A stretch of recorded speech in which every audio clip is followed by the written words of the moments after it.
que se plantea es una suerte de trade-off entre la eficiencia y la igualdad. Es decir, a nivel mundial la discusión es parecida, la única diferencia es que acá es un poco bastante más irracional porque se niegan los datos. Es decir, acá creen que cuando el muro cayó aplastó al capitalismo, o sea, y lo que no se dieron cuenta todavía es que aplastó al socialismo, y entonces nos encontramos con personas que dicen que en rigor la Unión Soviética era un caso exitoso del comunismo. O sea, entonces cuando uno ya está discutiendo en esos niveles de racionalidad es bastante más complicado. O sea, por más que ustedes le quieran enseñar programación dinámica estocástica, digamos, el tipo no tiene facultades para sumar 2 más 2. Entonces es un problema bastante más complejo. Entonces, en ese sentido, en el mundo civilizado la discusión es en torno hacia la eficiencia o hacia la igualdad. Es decir, los socialistas en algún sentido reconocen la superioridad en el plano productivo del capitalismo, pero cuestionan si el sistema es justo o no. Es decir, el problema central tiene que ver con que consideran que el sistema es injusto. Y en ese sentido, los socialistas han sido muy exitosos y han ganado la batalla cultural. Pero no es que la ganaron por tener una conjunción de valores mejores, sino que la ganaron porque los liberales no se presentaron a esa discusión. De hecho, hay un libro brillante, a mí me gusta mucho, que es de uno de los mayores exponentes de la escuela austríaca moderna, que es Israel Kirzner, que se llama Creatividad, Capitalismo y Justicia Distributiva. Y el primer argumento que hace Israel Kirzner es decir, bueno, si efectivamente, aun cuando el sistema, digamos, capitalista sea más productivo, ¿no? Porque, o sea, los países que son más libres son 8 veces más ricos que los reprimidos, el decil más bajo de la distribución no solo que está 11 veces mejor que su par en el país reprimido, sino que además está mejor que el 80% de la población del país reprimido, tienen 25 veces menos de pobres en el formato estándar, 50 veces menos de pobres en el formato extremos, hay mayor cantidad de derechos, o sea, por lo tanto, digo, la gente está muchísimo mejor. Entonces la pregunta es, ¿por qué, digamos, o sea, hay una queja? Y la queja que levantan los socialistas, en especial después del muro, es que el sistema es injusto. Entonces, en esa lógica de que el sistema es injusto, el propio Israel Kirzner dice, la realidad es que si el sistema es inmoral, no vale la pena defenderlo y tiene que caer. O sea, aun cuando fuera más productivo. Y justamente el argumento central de lo que hace Israel Kirzner es probar que el sistema no solo es superior en lo productivo, sino que además el conjunto de valores morales que abraza se traducen además en mejores instituciones. Entonces, para adelantárselo, cuando uno lleva esta discusión al límite, los valores del socialismo son la envidia, el odio, el resentimiento, el trato desigual frente a la ley, y si es necesario el asesinato, porque no hay que olvidarse que ese sistema asesino terminó con la vida de 150 millones de seres humanos. Entonces, de eso nada bueno puede salir, y por eso todo lo que toca el socialismo lo arruina, todo donde hay socialismo empobrece. ¿Y cómo entonces va entrando la discusión? La discusión va entrando a partir de la lógica de lo que tiene que ver con esta discusión entre sí, es más productivo el sistema capitalista pero es injusto, y haciendo referencia a la igualdad es cuando entra el caballo de Troya. Entonces se plantea un falso trade-off al plantear que sí, el sistema capitalista es más productivo, pero es insoportablemente injusto. Y ahí es donde entra la trampa, porque el punto es cómo se corrige el insoportablemente injusto. Y la propuesta que ellos hacen es utilizar la vía violenta, es decir, utilizar el aparato represivo del Estado para entrar con esa idea, ¿sí?, de la redistribución del ingreso y la idea de la justicia social. Entonces, y eso que ahí ahora entonces aparece como una discusión que está muy arriba y muy alejada. Después tiene, entonces, cómo entra esta discusión en la vida real, porque digo, o sea, yo me imagino que la gran mayoría, digo, está preocupado, no que venga a ponerme a discutir sobre teoría del valor, ¿sí?, que a los 3 minutos se van a quedar todos dormidos y nada, y se van a ir. Entonces, digamos, vamos a ir a los bifes, por decirlo de alguna manera. Aparte, que mejor que acá en ir a los bifes. Entonces, el modelo de la casta. Entonces, digo, yo esto, digamos, traté de sintetizarlo en el modelo de la casta. Y esto es importante que lo tengan claro, porque el modelo de la casta, digamos, es naturalmente inconsistente. Es decir, la casta sostiene que donde hay una necesidad, nace un derecho. Y eso es un problema, porque las necesidades son infinitas. Y cuando ustedes dan un derecho, alguien lo tiene que pagar. Y si alguien lo tiene que pagar, choca con la restricción de recursos, donde los recursos son infinitos. Entonces, si yo tengo necesidades infinitas y recursos finitos, eso no puede terminar bien, va a terminar mal. Y el punto es, de hecho, yo recuerdo, esto lo planteé por primera vez cuando fue el debate, y una de las cosas que yo señalaba es que las otras personas que estaban en ese debate, de alguna manera u otra, abrazaban a ese modelo. ¿Sí? Porque ustedes tienen el caso, digamos, de Bregman, o sea, ¿qué era lo que proponía? Ir al modelo castrochavista a velocidad supersónica. Tenían el caso de Santoro, del Frente de Todos, ¿sí?, que básicamente lo que proponía es ir en un Fórmula 1, de lo que puntea, no de lo que va en último, obvio. Y el caso de Vidal, digamos, ella, digamos, reconocía que su modelo de político era Eva Perón. Es decir, justamente esta frase. Es decir, entonces la diferencia es que nos lleva al mismo lugar, pero lo hace a velocidad de tortuga embarazada, con globitos, buenos modales, pero al final es el mismo. Y que la única alternativa a eso es la alternativa liberal. De hecho, si ustedes miran las propuestas de cada uno de esos grupos, se van a sorprender mucho, pero ¿cómo se sentirían si ustedes le pusieron a alguien que adhiere a elementos que están en el manifiesto comunista? Porque esas 3 expresiones tienen más o menos, pero todos tienen cosas del manifiesto comunista. Y eso, digamos, esta inconsistencia tiene también que una contraparte en lo que es la política fiscal. Es decir, ¿cómo arregla, digamos, el problema de la desigualdad? ¿Cómo arregla el problema de donde hay una necesidad, nace un derecho? Lo hacen por la vía violenta. Como si pudieran computar el bienestar. Es decir, como que ellos, digamos, pudieran redistribuir el ingreso y generar un mayor bienestar. Lo cual es una quimera, ¿sí? Porque cuando ustedes quieren hacer eso antes, esos recursos se los tienen que robar a otro. Es decir, porque ¿cómo se obtienen los recursos en el mercado? Sirviendo al prójimo conviene mejor calidad o mejor precio. Ahora, ¿cuáles son los medios de la política? Los medios son el robo, si no producen nada.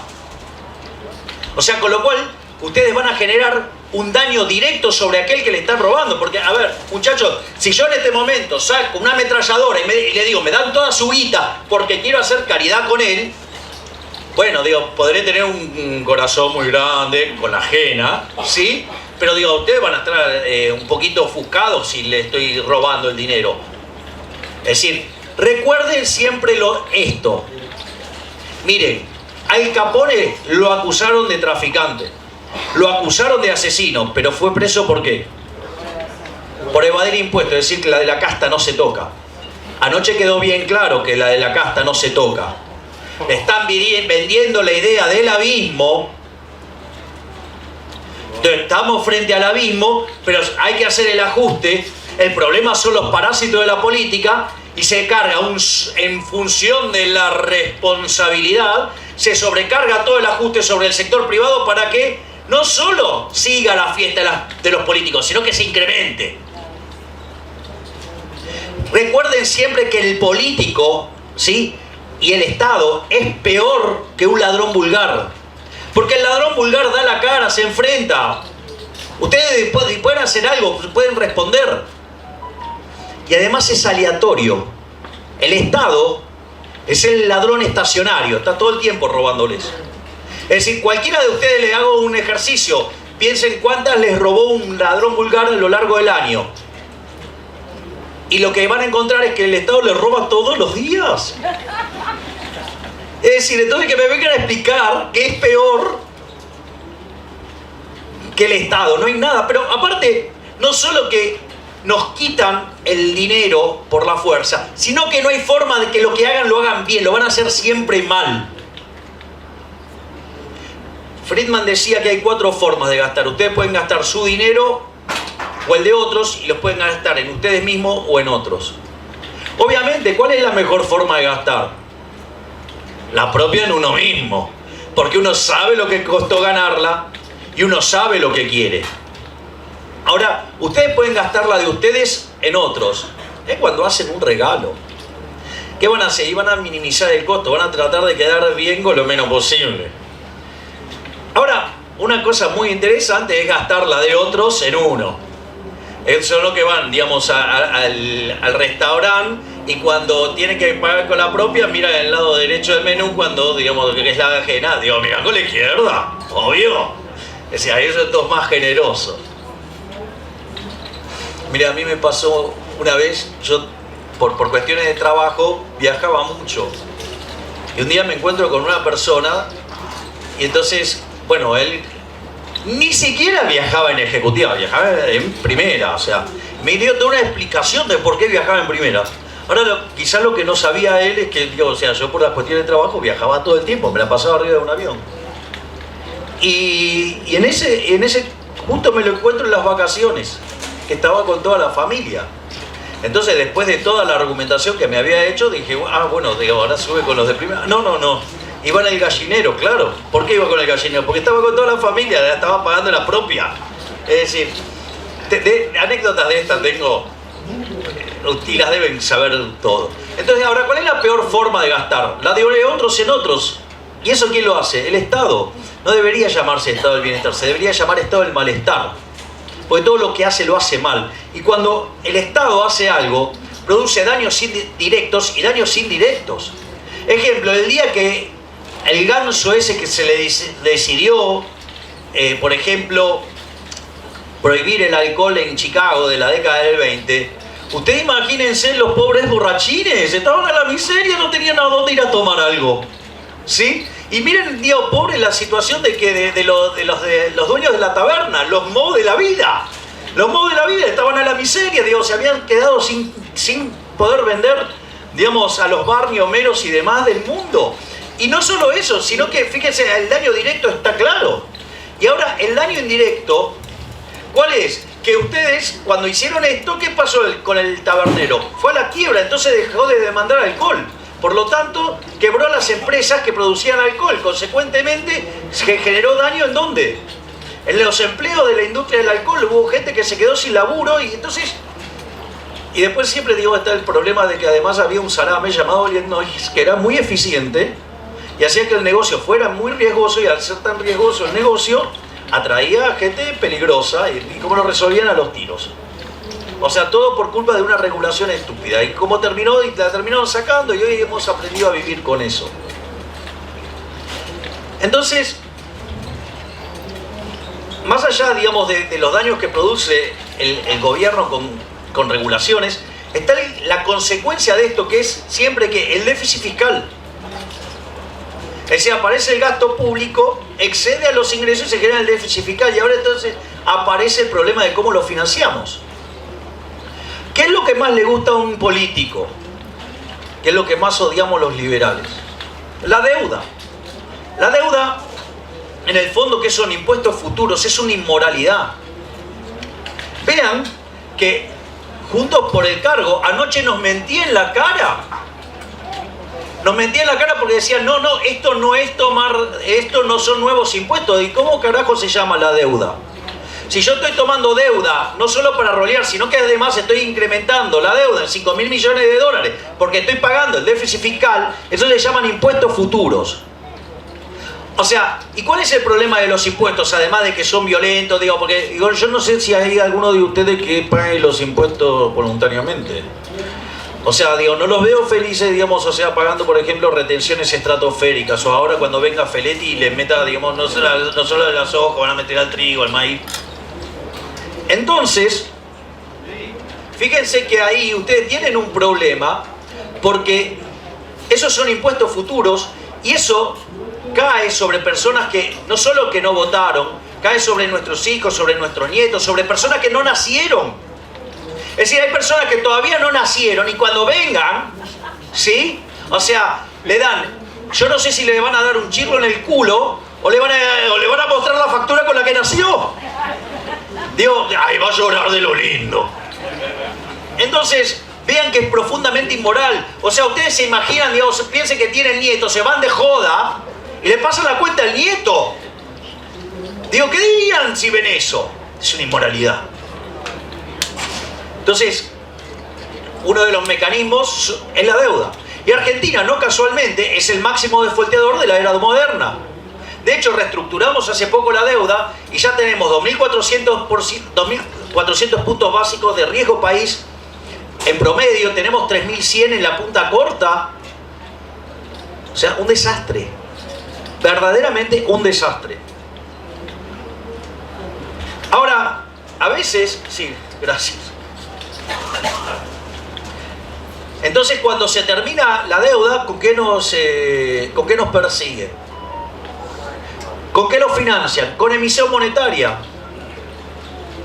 Entonces, Argentina, previo a tener el Banco Central, la inflación era del 0,2%, 0,9%, según el tramo donde tomen. Durante los 10 primeros años del Banco Central, la inflación saltó a 6%. Después, desde 1946 hasta 1991, la inflación promedio estuvo arriba del 250%. Es decir, con lo cual nos están robando con... No es que nos roban con el impuesto inflacionario, porque eso es una parte más chica. En realidad nos roban con el señoriaje. Porque si la economía creciera y emitieran tanto dinero en función de la demanda de dinero, habría emisión y sin embargo no habría inflación, por ejemplo, en ese caso. ¿Por qué? Porque están emitiendo contra la demanda de dinero. Sin embargo, es una estafa, porque si la demanda de dinero sube, dada la oferta de dinero, el poder adquisitivo del peso tiene que subir, consecuentemente habría deflación y por ende estaríamos todos mejor porque nuestra moneda que tenemos en el bolsillo valdría más. Y eso nos apropia, ¿sí?, el sector público. Por lo tanto, lo que hay que mirar es cuánto se llevan vía señoriaje, o sea, vía emisión monetaria. Ejemplo, el año pasado, la anterior, perdón, en el 2020 se llevaron 8 puntos del PBI así. Y en ese momento decían, no, la emisión no genera inflación, ustedes no saben nada. Ahora se les escapa la inflación, andan con todo desesperado. O sea, se olvidaron que Milton Friedman además hablaba de los rezagos de la política monetaria. Es decir, ustedes emiten hoy, digamos, en Argentina el impacto en precios llega 18 meses después. Ahora, obviamente que cuando es un descontrol la deuda, cuando es un descontrol la emisión monetaria y la inflación, entonces vienen los políticos con cara de circunstancias y en aras de la responsabilidad que hacen, les pasan la factura. Es decir, cuando ustedes tienen una empresa y quiebran, porque les va mal, se acabó la historia, quebraron, desaparecieron como empresa. Al Estado cuando le va mal, ¿qué hace? Les pasa la cuenta. Entonces digo, ¿cómo va a terminar? Mal. Entonces, ¿cómo se traduce eso? Les ponen unas caras de circunstancia, no, hay que hacer el ajuste, es doloroso, entendemos que es doloroso, pero siempre el ajuste se lo cargan a los otros. Es decir, siempre van sobre el mismo bolsillo. Y anoche pasó lo mismo. Se pusieron de acuerdo el ala moderada del Frente de Chorros con los imbéciles de Juntos por el Cargo, se pusieron de acuerdo para romperles el culo con más impuestos. Que les quede claro, digamos, o sea, voy a evitar los eufemismos.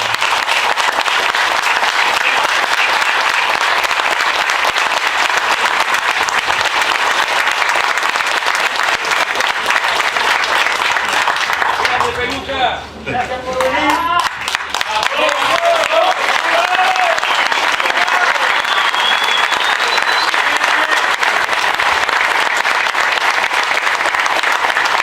Entonces, cuando ustedes miran la contracara del modelo de la casta, es que vivimos recurrentemente con crisis. Si uno toma el año 1900 hasta hoy, Argentina tuvo 17 crisis. De esas 17 crisis, 15 son de origen de déficit fiscal alto. Por otra parte,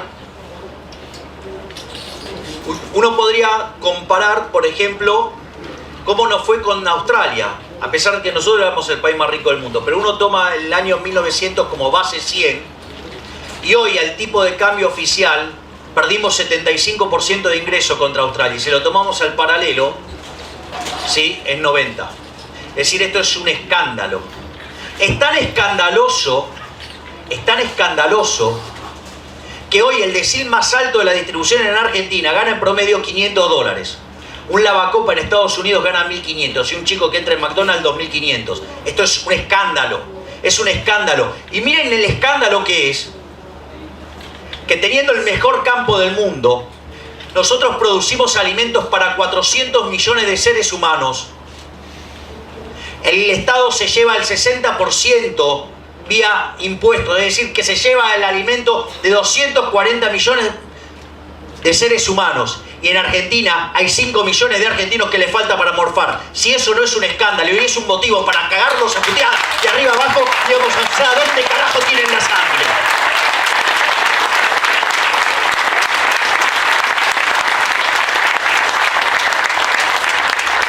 Pero esto, digamos, no solo queda ahí. Desde el año 50 en adelante, la mitad del tiempo vivimos en recesión. Es decir, es un calvario vivir acá. Entonces, cuando uno mira, por ejemplo, el PBI per cápita ya está debajo de los niveles que teníamos en el año 73. La productividad está en los niveles del año 50. Esto es un escándalo. Y cuando dicen, no, no se puede tocar. ¿Pero qué no se puede tocar? Porque si seguimos así, en menos de 50 años nos vamos a convertir, ¿sí?, en un país pobre, la villa miseria del mundo. Yo me acuerdo que en una época que hacía el Demoliendo Mente todos los días, o sea, ahora, todos los jueves, ahora no lo hago más porque no tengo tiempo. Y me cubre, digamos, una persona maravillosa como Bertie Venegas Lynch. Pero una de las cosas en uno de los programas, si seguimos así, me temo que mis hijos envidiarán el bienestar de Somalia. Y estamos cada vez más cerca. Eso sí, entonces los políticos dicen, no, no se puede. Es decir, ¿saben qué? Se esconden detrás de los pobres, de los vulnerables. ¿Para qué? Para defender sus privilegios de casta. Y ayer le dieron otra muestra. Y cuando se tiene que poner de acuerdo para romperles el traste, es decir, para meterle la mano en el bolsillo, ahí votan todos juntitos. Ahí no hay grieta. La verdadera grieta es entre los que producen y esos vacas de parásitos chorros que hunden el país.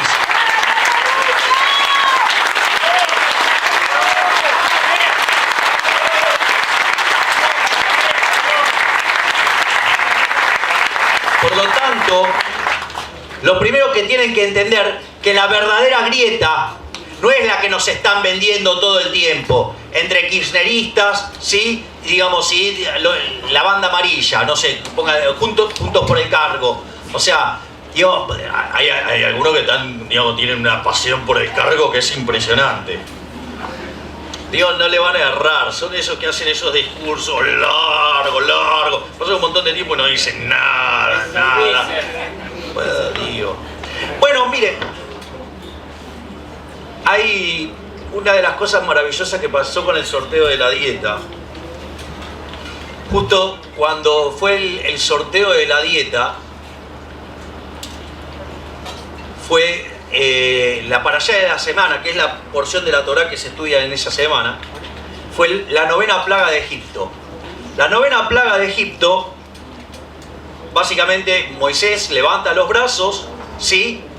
Se ilumina el pueblo hebreo y queda en las sombras Egipto. Durante 3 jornadas no hubo luz en Egipto, hubo solo oscuridad. Se armó un despiole tan grande que el faraón no le quedó otra que rendirse. ¿Y qué es lo interesante del sorteo? Mostró la basura que es la casta. ¿Acaso yo no puedo disponer del dinero como se me dé la gana? O sea, algunos cuestionaban que dispusiera del dinero ese como a mí se me da la gana. Y otros cuestionaban la metodología. O sea, son una manga de fascistas. Es decir, digo, ¿cómo no voy a poder hacer con ese dinero lo que a mí se me dé la gana? Y como además yo creo que el Estado es una organización criminal, ¿sí? Que vive de una fuente coactiva de ingresos llamada impuestos, o sea, de vuelta nadie los paga voluntariamente. Entonces, hay algunos que me dicen que sí, digamos, lo paga voluntariamente. Yo lo quiero ver eso. Porque, y le alega el contrato social que venga y me diga dónde está la firma, porque yo no firmé ninguno y a mí me están rompiendo la cabeza impuestos. O sea, como verán, estoy un poquito más moderado. No dije me están rompiendo el culo. Digo, después le hago los subtítulos para que se entienda lo que quise decir. Entonces, en ese sentido, lo primero que hay que comprender que ese motor que está detrás del modelo de la casta es la idea de la justicia social. Y la justicia social es injusta. La justicia social es injusta porque implica tratar de modo desigual frente a la ley a la gente. Es decir, y además lo hacen que vía un robo. Entonces vienen, le roban a uno y se lo dan a otro. Y como decía Bastiat, siempre están las porosas manos de los políticos. Vean qué interesante, porque justamente una de las cosas que más enoja a los políticos del sorteo de la dieta, ¿cuál fue? Primero se supo cuánto gana el representante del pueblo, que está mucho mejor que el ciudadano promedio y mucho más de lo que es el mediano, ¿no? Entonces, esa es la primera parte. Ya con eso la gente se calentó bastante. Pero hay una cosa que irrita más todavía, que es cuando miran el nivel de vida que tienen, claramente no mapea, ¿sí?, con esos ingresos. Es decir, ustedes se dan cuenta que llega a un nivel de vida que no tiene nada que ver. Y entonces, ¿qué pasó? Empezaron a gritar, se pusieron como locos. Pero, entonces, esperen porque necesito las muletas oculares. Veamos, entonces, ¿de dónde sale toda esta discusión de la desigualdad? Porque en el fondo ya vimos que el problema está en el modelo de la casta, digamos, esa idea de donde nace una necesidad, donde hay una necesidad nace un derecho, y toda esa lógica perversa que termina generando desastres como el que tiene Argentina. Entonces, esto lo voy a hacer muy superficial, tiene que rastrear dónde está el problema. Y la realidad, que es los que están contaminando todo esto, son los socialistas, ¿sí? Y lamentablemente, después de la caída del muro, ellos trabajaron muy bien, eso hay que reconocerlo. Ellos se juntaron en el Foro de San Pablo. Y lo que hicieron, a ver, básicamente, cuando se cae el muro, ¿qué pasa? El parásito de Fidel Castro no tenía cómo vivir. Entonces, junta a todos los socialistas que andaban dando vueltas por el continente, ¿para qué? Para que lo sigan financiando. Y entonces la idea del Foro de San Pablo, ¿cuál era? Era lograr la Unión Soviética Latinoamericana. Y básicamente el Foro de San Pablo tenía 3 etapas y estaban inspiradas en Gramsci. Gramsci, ¿qué es lo que decía? Que ustedes tienen que cooptar la educación, los medios y la cultura. Entonces ustedes atacan desde esos 3 frentes y empiezan a minar los valores de la sociedad. Y en eso fueron muy exitosos, porque fíjense, en Argentina, ¿qué tuvieron? Bueno, el primero que llegó, que lo sorprendió al propio Fidel Castro, fue Chávez. Y después vino Maduro. ¿Quién creía Fidel Castro que iba a ser el primero? Lula. Que Lula estuvo en Brasil. Y después que vino Dilma Rousseff. Miren el caso de Chile. Tuvieron a Lagos, tienen a Bachelet, ahora directamente tienen a Boric. Miren el caso de Perú, el presidente que tienen ahora. Es decir, en Paraguay tuvieron a Lugo, en Uruguay tuvieron a Tabaré Vázquez, a Pepe Mujica. Es decir, entonces, en Bolivia, a Evo Morales. Es decir, en México, a López Obrador. Entonces, no subestimen el rol de la batalla cultural, porque la batalla cultural tiene 3 etapas. Tiene una primera etapa donde, el planteo de políticas del Foro de San Pablo es 90% de batalla cultural, 10% tratar de meterse en el Estado. ¿Sí? ¿Para qué? Justamente para poder financiar todas estas actividades. Por eso una cosa genial que hizo Bolsonaro cuando asumió, le cortó el chorro a todos los zurdos, por eso se pusieron todos como locos. Es decir, algo que Trump se dio cuenta tarde. Estoy dando la conferencia, maestro. ¿Puedo terminar? Entonces, la segunda etapa es mitad batalla cultural, mitad es avanzar sobre el sector productivo con regulaciones. Y lo empiezan a asfixiar tanto que la etapa final tiene muy poco de batalla cultural. ¿Y qué es? Las expropiaciones. Argentina tiene 170 impuestos, tiene 70.000 regulaciones. Y bien medido, el Estado es bastante más grande que el 50%. Por lo tanto, estamos jaque mate. Yo para que despierte. Entonces, ahora, ese modelo, entonces, ¿dónde está el origen? El origen en realidad es la teoría de la explotación de Rodbertus y la plusvalía de Marx. Ahora, eso, en rigor, está basado en algo que se llama la teoría del valor trabajo. Entonces, si las cosas valen por la cantidad de trabajo que tienen, todo lo que esté arriba de eso, ¿qué es? Explotación para ellos. Ahora, el problema radica, hay un libro maravilloso de Eugene von Baberg, que se llama La conclusión del sistema marxiano, y que lo que demuestra es que el sistema marxiano o sistema marxista no tiene sentido, que es un fracaso, que es un fraude teórico. Porque, primero, no es cierto que ustedes solamente produzcan con trabajo. Ustedes utilizan trabajo, utilizan materias primas, utilizan capital y sobre todas las cosas lo que utilizan es tiempo.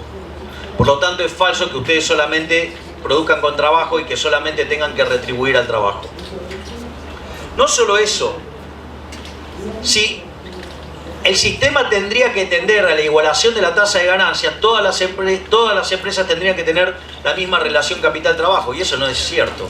Es decir, en algunos lugares se usa más capital que trabajo y en otros se usa más trabajo que capital. Digo, no sé, por ejemplo, miren lo que es los servicios son puro trabajo. Entonces, digo, eso también está mal. Después ustedes fíjense que si ustedes van a intercambiar cosas de mismo valor, mucho sentido no tiene, no habría mucho sentido los intercambios. Suponga que ustedes, no sé, tienen ahí lingotes de oro y yo tengo lingotes de oro. ¿Por qué lo cambiarían un lingote de oro por otro lingote de oro igual? Se dan cuenta que no tendría sentido, parece bastante tonto, o sea, no tiene sentido.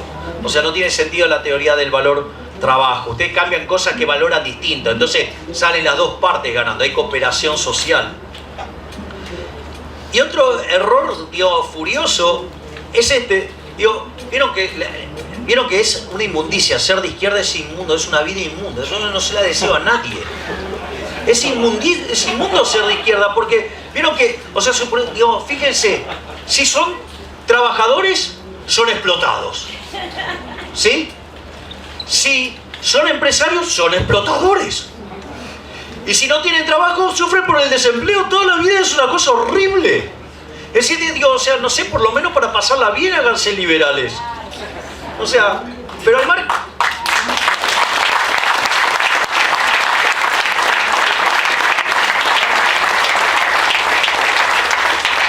Pero vean esta contradicción, porque esta es la más divertida de todos. O sea, ¿qué es el progreso tecnológico? Bueno, que ustedes producían una determinada cantidad con un determinado esfuerzo de trabajo. ¿Y qué hace el progreso tecnológico? Que ustedes puedan, con la misma cantidad de esfuerzo, producir muchísimo más. Digo, me imagino que se darán la cuenta que no es lo mismo trabajar con un tractor que hacerlo a mano, ¿no? Digo. Entonces, el punto central es que claramente el progreso tecnológico ahorra trabajo. Ahora, yo les hago una pregunta, porque el progreso tecnológico lo impulsan también los empresarios. Entonces, ¿qué son? ¿Una manga de pelotudos? Digo, porque imagínense, les iba tan bien explotando a la gente y que ahora, digamos, hacen cosas que no explotan a la gente. O sea, no se dan cuenta que hay una contradicción en los términos. Es decir, porque además parecen el ejército de los luditas, el surderío, porque, digamos, odian el progreso tecnológico. O sea, empiezan con que no veo el trabajo para todos. ¿Saben que si eso fuera cierto y ustedes ponen la fecha en el año 1800, hoy la tasa de desempleo, si fuera cierto lo que dicen los zurdos, sería 87,5%? Un disparate. No es el caso. Es decir, los muchachos tienen problemas con los datos. Tienen problemas con los datos. O sea, por eso Friedman era letal con eso. Decía, primero los datos. Primero los datos. Bueno, digo, ellos no pueden soportar los datos. O sea, no solo los zurdos. Los socialistas de buenos modales tampoco pueden soportar los datos. Pero al margen de eso, a lo que quiero ir, es más, por ejemplo, en el mundo de la teoría del valor trabajo no hay quiebras, porque si ustedes pueden poner un precio por encima de los costos, ya está, se acabó el problema. Y eso es falso, o sea, en la vida real hay quiebras. Entonces, la pregunta es, si ya tenemos claro que desde el punto de vista teórico esta teoría falla, si tenemos claro que los valores que abrazan son inmundos, porque justamente si falló en lo empírico y falla en lo teórico, ¿por qué lo siguen sosteniendo? Lo siguen sosteniendo porque tienen que defender la teoría de la explotación, lo tienen que defender porque tienen que seguir defendiendo la estupidez de la plusvalía. Y la contracara de eso es el resentimiento. Si hay un libro maravilloso de Ludwig von Mises que se llama La mentalidad anticapitalista. Y justamente explica por qué la gente odia el capitalismo. ¿Saben lo que pasa? Porque si ustedes van a una carrera y viene Ben Johnson en su mejor momento, ustedes van a quedar como unos salames. Si se ponen a jugar al tenis contra Djokovic, contra Nadal o contra Federer, van a aparecer, digamos, unos maderas. Entonces, digamos, ahora la pregunta es, dada la gran diferencia que existe entre Rafael Nadal y lo que puedo jugar yo, digamos, entonces para hacerlo más equitativo, ¿le vamos a cortar un brazo y una pierna a Nadal? Es decir, si a mí me gusta el básquet y acá se me empiezan a caer las sotas, digo, o sea, yo lo voy a jugar a Magic Johnson, a Michael Jordan, ¿qué hacemos? ¿Le cortamos la pierna? ¿Sí? Fíjense que en el liberalismo lo que se promueve es la igualdad ante la ley, no la igualdad de resultados, porque la igualdad de resultados es profundamente injusto, porque afortunadamente somos todos distintos. Es decir, si ustedes nacen más inteligentes, digo, ¿qué van a proponer los socialistas? Un chip que cuando tienen un pensamiento elevado le haga una descarga eléctrica sobre el cerebro para que no puedan tener pensamiento elevado. Entonces, ¿qué vamos a terminar todo, digamos, o sea, en el nivel del que tenga el cerebro menos idóneo? O sea, ¿cómo va a funcionar la sociedad? Mal. Si 70 puntos porcentuales de crecimiento lo explica el capital humano. Entonces, la pregunta es, ¿por qué entonces siguen sosteniendo esto? Si es una aberración. Lo sostienen porque está basado en la envidia, en el odio, en el resentimiento, de vuelta, en el trato desigual frente a la ley, en el robo y en el asesinato. Es decir, esto es como el chiste de Juan y Pedro. Juan tenía una oveja, estaba enamoradísimo de su oveja, y estaba feliz con su oveja. Y aparece el Creador, dado que lo veía tan mal a Pablo, porque le producía mucha envidia, digamos, o sea, que Juan tenía una oveja, y le dicen el Creador que le va a conceder un deseo. Podría haber pedido miles de ovejas. ¿Qué pidió? Que se muera la oveja de Juan. Eso es el socialismo. Entonces, digo, ¿cuál es el modelo alternativo? El modelo alternativo es el modelo de la libertad. Es el liberalismo, que como define nuestro máximo prócer de todos los tiempos, Alberto Venegas Lynch, hijo, el liberalismo es el respeto irrestricto del proyecto de vida del prójimo, basado en el principio de no agresión y en defensa del derecho a la vida, la libertad y la propiedad, cuyas instituciones son la propiedad privada, los mercados libres, la competencia entendida como la libre entrada y salida, la división del trabajo y la cooperación social, y donde solamente se puede ser exitoso sirviendo al prójimo con bienes de mejor calidad a un mejor precio. Y ahí es donde empieza a tallar la idea de que el sistema es justo además. Es decir, no solo que es más productivo, sino que además es justo porque está sostenido sobre los valores morales correctos. Porque ustedes, si solamente pueden ser exitosos sirviendo al prójimo con bienes de mejor calidad a un mejor precio, ustedes son benefactores sociales. Porque no solo que, digamos, o sea, cuando ustedes ganan en el mercado lo hicieron porque generaron ese producto que es de mayor calidad a un mejor precio, sino que al mismo tiempo están dando fuentes de laburo y le permite que la gente, digamos, o sea, con ese laburo pueda hacer otras cosas y genera desarrollos en otras partes de la economía. Es decir, son benefactores sociales. El tipo que gana plata tiene que estar orgulloso y tiene que inflarse el pecho, digamos, porque en realidad es un benefactor social.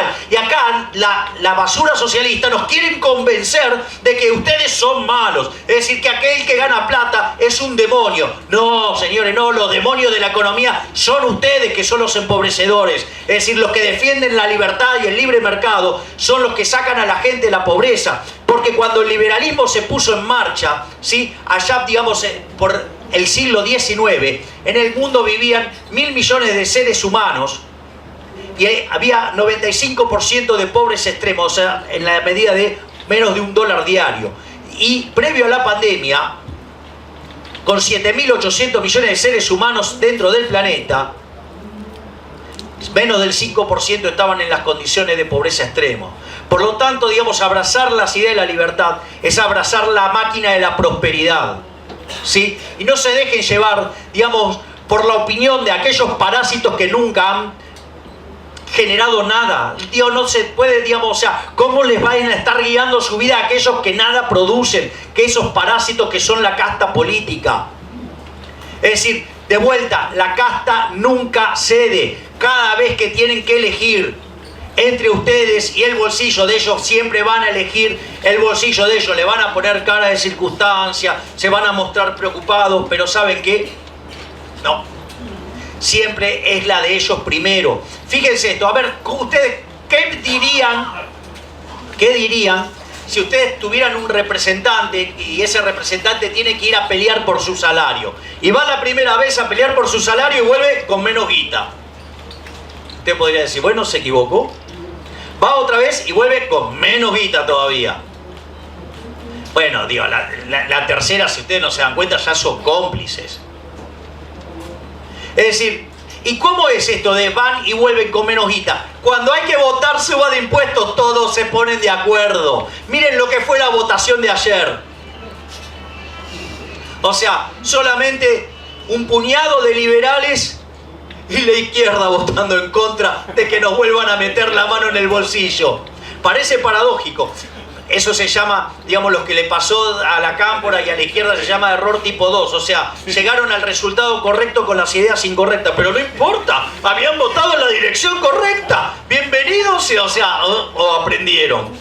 Igual, digamos, o sea, quizás estén aprendiendo porque, digo, como ahora en la Cámara, o sea, digo, nos pasamos hablando de que hay restricciones de presupuesto, quizás aprenden algo. Porque una de las cosas que decía Hayek es que si los socialistas supieran de economía no serían socialistas. Y lo decía él, que era socialista originalmente, hasta que lo conoció a Ludwig von Mises que fue, digamos, quien lo trajo al lado del bien. Por lo tanto, lo interesante es que se den cuenta que esto que parecía un ejemplo tirado de los pelos, lo han podido ver con toda claridad en la madrugada de hoy. Y si no fuera porque estamos los liberales, digamos, rompiendo las pelotas ahí adentro, esto hubiera pasado desapercibido y no se hubieran enterado hasta que les llegaba el momento de pagar. Por lo tanto, quiero dejar una reflexión adicional que está muy en línea con lo que pasó ayer, porque una de las cosas interesantes de ayer es que nos vendían ¿es esto o el abismo? El falso dilema. Entonces ustedes tienen la posición de la extrema izquierda y del Frente de Todos era que el ajuste lo paguen los acreedores, es decir, el default. O sea, eso es muy infantil, porque eso haría caer el precio de los bonos, la tasa de interés iría a las nubes, eso implicaría un riesgo país gigante. No solo eso, sino que además eso haría caer la inversión, generaría descoordinación en el mercado de bienes, caería el nivel de actividad, el nivel de empleo, se destruirían los salarios reales y habría una explosión de pobres e indigentes. Y como no se podrían bancar la situación del mercado monetario, todo el desequilibrio monetario derivaría en una crisis inflacionaria mucho peor de lo que fue el Rodrigazo, porque estamos partiendo de 10 veces más de pobres. Esa es una situación. La otra situación es la mentira del ala moderada del Frente de Chorros y Juntos por el Cargo, que es no a esto es esto o el abismo y hay que arreglar, y frente a, digamos, al desequilibrio sobre reaccionan el ajuste en el sector privado, no para mantener la fiesta de los políticos, sino para además incrementarla. O sea, una joda de novela. Y uno no tiene que caer en esa trampa, porque miren, yo les puedo hacer el mismo argumento que hacían en aras de la responsabilidad, ¿sí? Juntos por el Cargo. Decía, no, porque el default sería malo y las consecuencias del default serían malas. Las consecuencias del default son malas, bueno. Hay un modelo que permite evitar el default y el problema de la deuda. Y es que, a partir de ahora, digamos, los políticos se van a quedar con el 100% de sus ingresos. Es decir, a partir de este momento ustedes son esclavos. Ustedes solamente van a vivir para los políticos. ¿Alguien me podría decir que ese equilibrio en el cual honraron todas las deudas, pero ahora ustedes son esclavos de los políticos, les parece un buen modelo? Y en eso no hay grises. O están del lado de las ideas de la libertad, o están del lado de los colectivistas. Porque además, como señalaba Mises en Intervencionismo, el mito de la tercera vía, o como señalaba Hayek en Camino de Servidumbre, todas las soluciones intermedias tienden a más socialismo. Y ayer dieron otro paso más hacia el socialismo. A partir de la votación de hoy a la madrugada, somos un poco más esclavos que el día anterior. Entonces es falso que el sector privado va a estar mejor. No, o sea, si esto revienta, en realidad, que se lleve puesta esta casta política de mierda empobrecedora. Porque ¿saben qué? En ese contexto, seguramente vamos a estar mejor porque el tamaño del ajuste que hay que pagar es menos. Y no solo que el ajuste que hay que pagar es menos, sino que al llevarse los puestos, ¿sí? Digamos, va a haber una liberación de toda esa gente que empobrece. Por eso les quiero dejar una reflexión final del libro de los escritos del Tanaj. Ustedes saben que el Tanaj, o los que no lo saben, tiene tres libros. Tiene la Torá, que es el Pentateuco, ¿sí? Tiene la parte de los profetas y tiene la parte de los escritos. En la parte de los escritos hay uno sobre la reina Esther. La reina Esther, ¿sí?, era de origen judío y su marido, el rey Asuero, no lo sabía. Y uno de sus ministros, Amán, le dice a Asuero que tenía que exterminar a todo el pueblo judío. Esther habla con Asuero y lo convence de que eso no sea así. y al otro día Amán y sus 10 hijos son ejecutados. Esto es, aquel que propuso exterminar al pueblo judío terminó ejecutado. ¿Y por qué es interesante esto? Porque si la casta insiste en ajustar al sector privado, el sector privado va a ajustar a la casta. Y la forma de hacer ajustar a la casta es volviendo a abrazar las ideas de la libertad. Y que no digan que no se puede, porque Australia lo logró, porque Estados Unidos en su momento lo logró, porque Irlanda más recientemente lo logró, o el caso de la India, que en los últimos 30 años multiplicó su PBI per cápita por 11 veces. Lo hicimos nosotros mismos a partir de 1860, siendo un país de bárbaros, en 35 años. Si nos convertimos en el país más rico del mundo. Entonces, no le acepten que digan que no se puede. El problema es que ellos dicen que no se puede, porque el problema es que la solución está en manos del problema. Y el eje central para que vaya una solución acá es que lo saquemos a patadas en el culo y que volvamos a abrazar las ideas de la libertad. ¡Viva la libertad, carajo! Muchas gracias.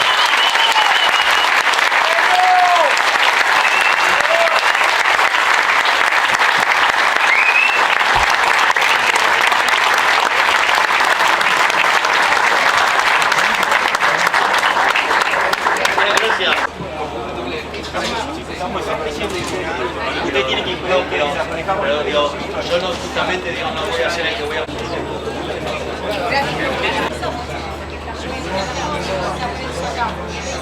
Bueno, de San Pedro estamos con Javier Milei. Bueno, bienvenido primeramente acá a la EFRA. Bueno, haciendo un poquito con estas charlas, explicando un poquito a la gente con todo lo que es esta economía y tu voto negativo por el acuerdo del FMI, ¿no? Anoche. Bueno, a ver, yo lo que vine hoy es a dar una charla y mostrarle que hay una forma de vivir mejor, de salir de esta miseria, y es abrazando las ideas de la libertad.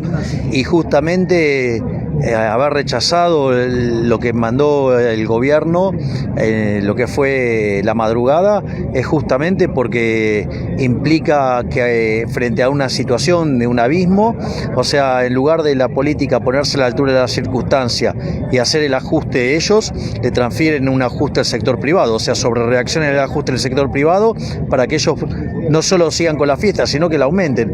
Entonces, claramente frente a semejante obscenidad inmoral, sumado a problemas de inconsistencia técnica, digo, era absolutamente invotable, era una bofetada. Y bueno, pero de todo lo malo algo bueno sale. ¿Saben qué? Se dieron cuenta que Juntos por el Cargo y el Frente de Todos, en meterle la mano en el bolsillo a la gente, son socios. ¿Qué le pareció? Bueno, ¿qué opinión se merece estos disturbios, todo lo que ha pasado afuera del Congreso también? Bueno, de hecho nosotros lo hemos condenado muy fuertemente, y con la doctora Victoria Villarruel nosotros emitimos un comunicado. O sea, de hecho el comunicado lo fuimos elaborando mientras que estábamos en la Cámara. Así es que, y fuimos los primeros en mostrar el repudio a todo acto de violencia. Un poquito que la izquierda ha votado también en contra, pero a la vez afuera también se ha producido todo esto, ¿no? De los disturbios con bombas molotov, piedras. Bueno, eso muestra que la izquierda siempre es violenta. Porque es interesante, porque ellos después nos dicen violentos a nosotros, cuando nosotros, digamos, creemos en el respeto irrestricto del proyecto de vida del prójimo, basado en el principio de no agresión y en defensa del derecho a la vida, a la libertad y a la propiedad. O sea, y los violentos, digamos, los hechos lo muestran, son ellos, que son los que le dicen violentos a todo el mundo. Y además, o sea, sí, ellos votaron negativo, yo lo llamo eso el error tipo 2, o sea, tuvieron un voto correcto por las razones equivocadas. Bueno, preparándose para el 2023. Definitivamente, digamos, ya tengo 4 ministerios armados. Podemos escuchar. ¿Por qué tiene que Javier Milei ser presidente en el 2023? porque, digamos, voy a tratar de llevar las ideas de la libertad en su máxima expresión, y eso fue lo que hizo Argentina, un país rico, un país grande, una potencia mundial. Y de ser un país de bárbaros, en 35 años ya éramos la máxima potencia mundial. Entonces, aquellos que quieran ese sueño de prosperidad, bienestar, y que, por ejemplo, tus hijos no se vayan del país y se queden porque vas a tener un país mejor, eso te lo va a permitir el liberalismo, y no todas estas opciones colectivistas que nos hacen cada vez más pobres, y eso sí, los políticos están cada vez más ricos. Gracias, Javier. Por favor. La reina Esther. La reina Esther, sí, era de origen judío, y su marido, el rey Asuero, no lo sabía. Y uno de sus ministros, Amán, le dice a Asuero que tenía que exterminar a todo el pueblo judío. Esther habla con Asuero y lo convence de que eso no sea así. Y al otro día, Amán y sus 10 hijos son ejecutados. Esto es, aquel que propuso exterminar al pueblo judío terminó ejecutado. ¿Y por qué es interesante esto? Porque si la casta insiste en ajustar al sector privado, el sector privado va a ajustar a la casta.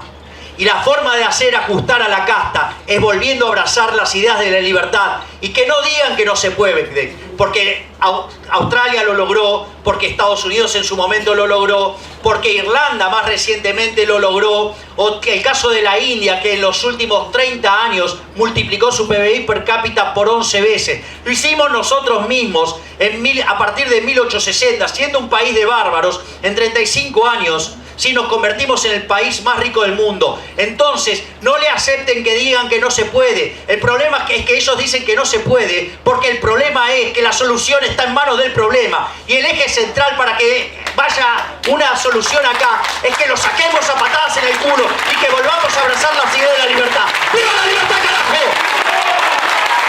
Muchas gracias.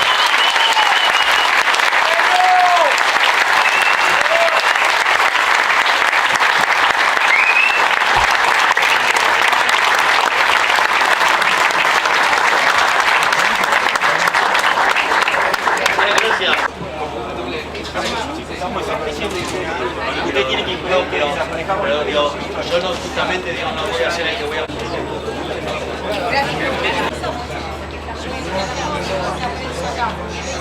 Bueno, de San Pedro estamos con Javier Milei. Bueno, bienvenido primeramente acá a la EFRA. Bueno, haciendo un poquito con estas charlas, explicando un poquito a la gente con todo lo que es esta economía, y tu voto negativo por el acuerdo del FMI, ¿no? Anoche.